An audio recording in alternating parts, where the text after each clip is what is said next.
Ladies and gentlemen, it is interview number 2 of the Beacons EuroLeague season, and it's less than 2 weeks until the Open qualifiers.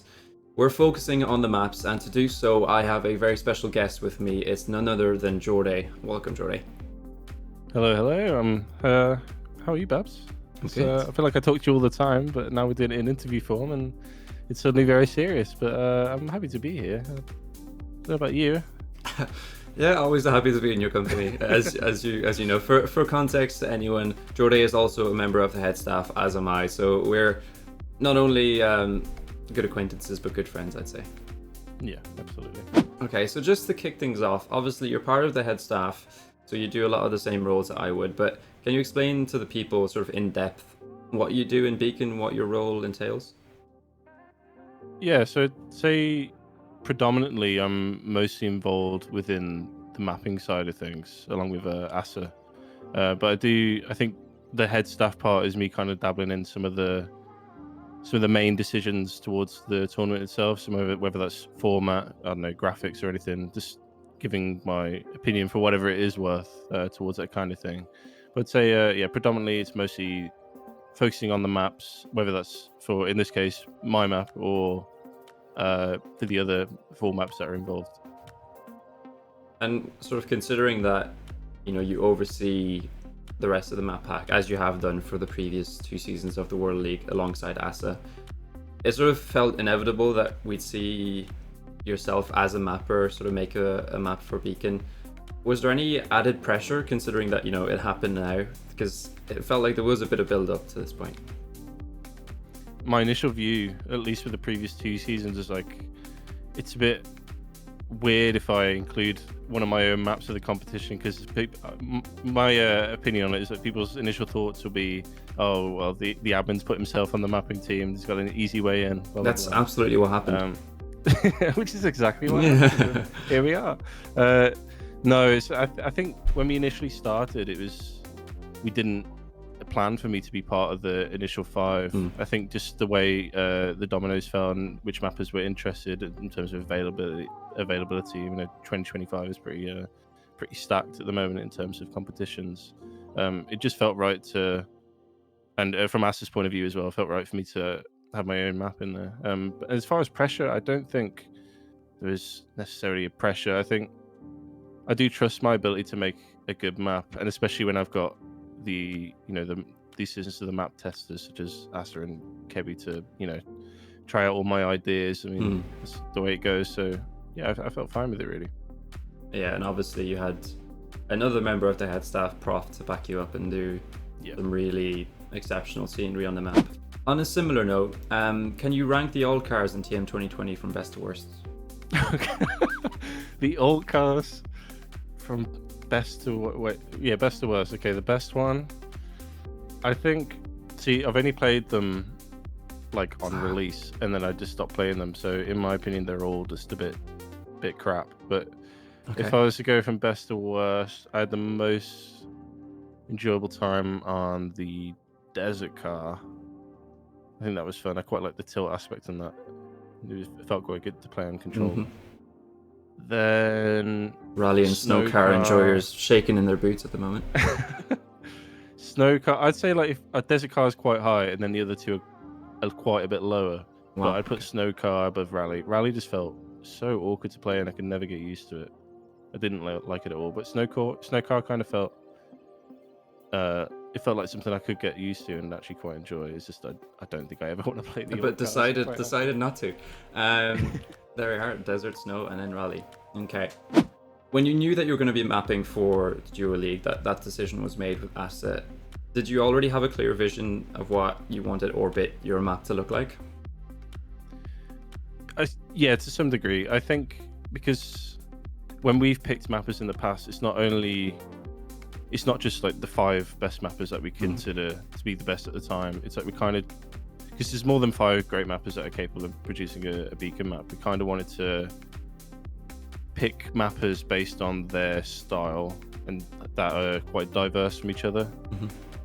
So for instance, I'd say my mapping is almost the polar opposite to someone like Lynn or Kerberos, who have a much favored style towards this like trick heavy, effect heavy, or dank type maps. Whereas I'd say I lean more towards like the traditional side of comp mapping. I'll try and put a bit of flair in there, but my brain isn't capable of creating the creativity that I don't mappers know. like Curb can do. I mean, other than maybe the one section of Orbit that is pretty cool, I'm quite proud of it, but I don't think I'll ever reach those levels of creativity ever again. So I think when I built it, I was really trying to push for that traditional style and emphasize what you can do within the elements that players are used to. I guess that was my goal.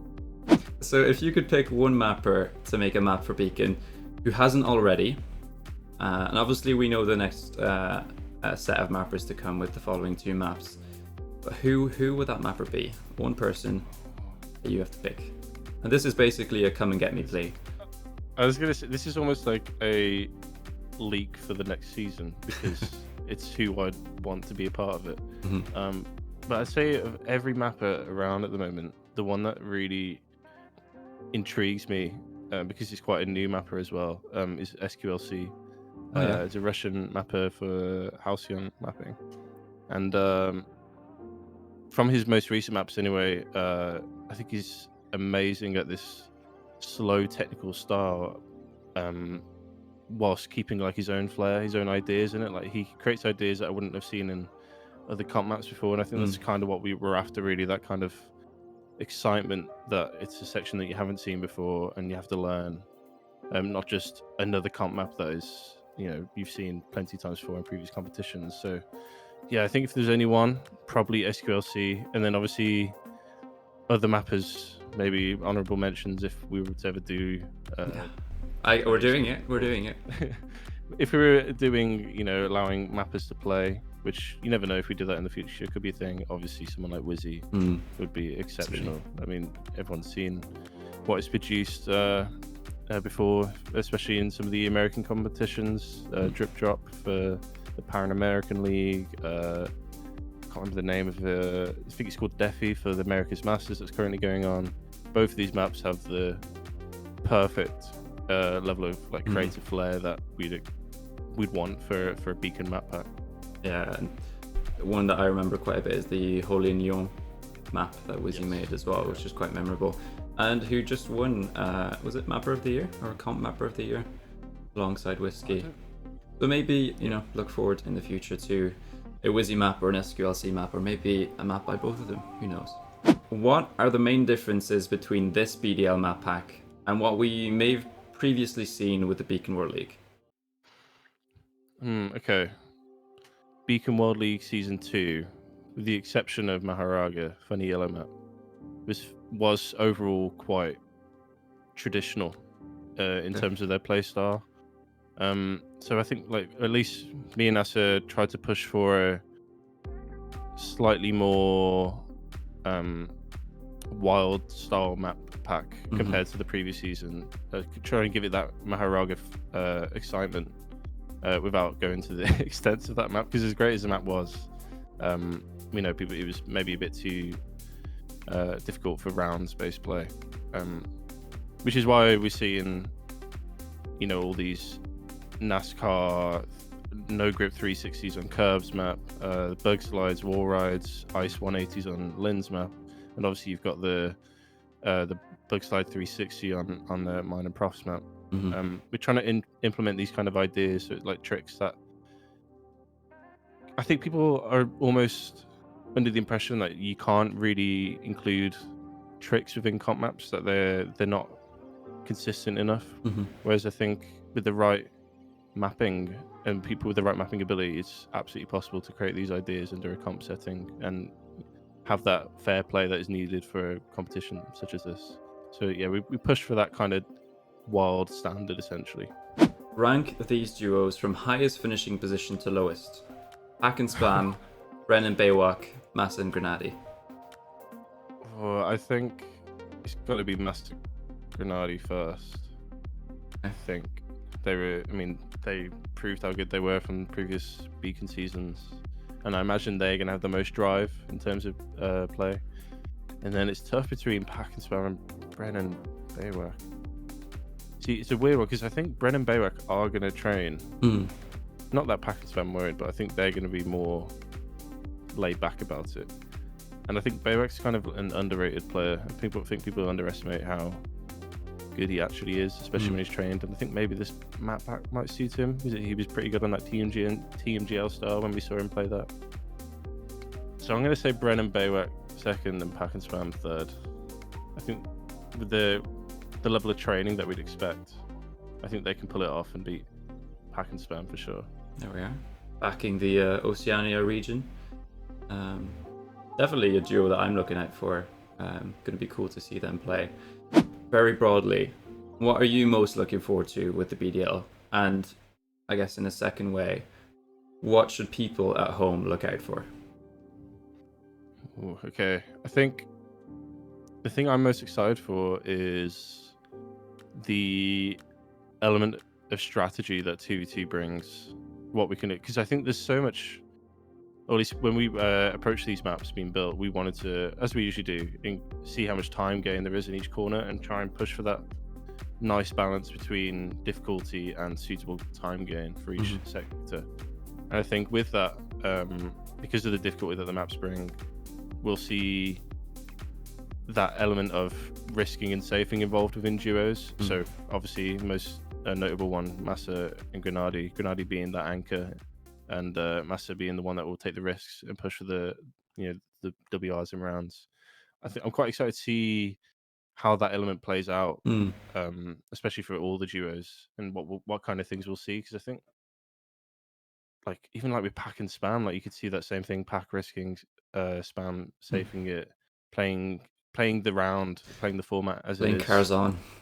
Playing Karzan, exactly. And it'll make all the difference because people will crash on these maps. They'll be fast, but they will crash. And those kind of decisions are going to be a game changer, especially with every map counting towards their final score essentially. So yeah, I think that kind of element of strategic play is what I'm looking forward to the most. Yeah, absolutely. Makes sense. And I think everybody at home will be looking forward to that as well. I think in some ways, Trackmania Esports can sometimes, and I stress sometimes, feel a little bit processional in the way that you can predict results. But with this 2v2 format, we can expect some upsets, I think. Not everything is going to be black and white. And that's going to be really interesting to see, not only on screen, but also in people's predictions. Well, Jorday, thank you very much for joining me, giving me your time and all of your answers and all of your energy and your love. Yeah, absolutely. Thank you for having me.